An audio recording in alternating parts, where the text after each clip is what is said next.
ఇక మరోవైపు ఏపీ హోంమంత్రిగా వంగలపూడి అనిత బాధ్యతలు చేపట్టారు.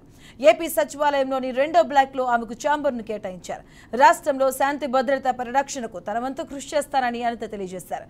ఏపీని డ్రగ్స్ రహిత రాష్ట్రంగా మారుస్తానని అన్నారు. గత ప్రభుత్వంలో లాగా కక్ష సాధింపు చర్యలు ఉండవని స్పష్టం చేశారు.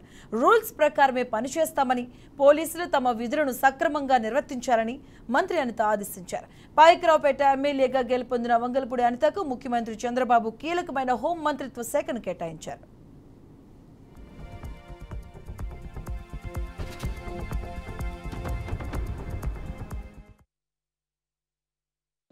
ఆంధ్రప్రదేశ్ రాష్ట్ర ప్రజల దయ వల్ల, ముఖ్యంగా పాయకరావుపేట నియోజకవర్గ ప్రజల ఆశీస్సులతో, చంద్రబాబు నాయుడు గారి ఆశీస్సులతో, లోకేష్ బాబు గారి తాలూకా మాకు కృషితో ఈరోజు ఆంధ్రప్రదేశ్ రాష్ట్ర హోమ్ మినిస్టర్గా బాధ్యతలు తీసుకోవడం జరిగింది.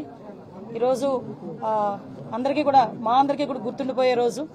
ఎందుకంటే ఎన్నో స్ట్రగుల్స్ ఫేస్ చేసి ఈరోజు అధికారంలోకి వచ్చిన తర్వాత కూడా సామాన్య మధ్యతరగతి కుటుంబానికి సంబంధించిన నేను ఒక సామాన్య టీచర్ని హోమ్ మినిస్టర్గా చేసిన చంద్రబాబు నాయుడు గారికి, లోకేష్ గారికి, పవన్ కళ్యాణ్ గారికి, ఎన్డీఏ లీడర్స్ అందరికీ కూడా, ముఖ్యంగా నా పాయకరావుపేట నియోజకవర్గ ప్రజలందరికీ కూడా పేరు పేరున ధన్యవాదాలు, నమస్కారాలు తెలియజేసుకుంటున్నా. ఏదైతే చంద్రబాబు నాయుడు గారు మా మీద పెట్టిన ఈ గురుతర బాధ్యతని సమర్థవంతంగా నిర్వహిస్తామని, దానికి ప్రతి ఒక్కరు కూడా సహాయ సహకారాలు అందించాలని నేను మనస్ఫూర్తిగా కోరుకుంటున్నా. ఏదైతే లాస్ట్ 5 years లో లా అండ్ ఆర్డర్ విషయంలో చాలా ఇబ్బందికరమైన పరిస్థితులు ప్రజలందరూ ఎదుర్కొన్నారు.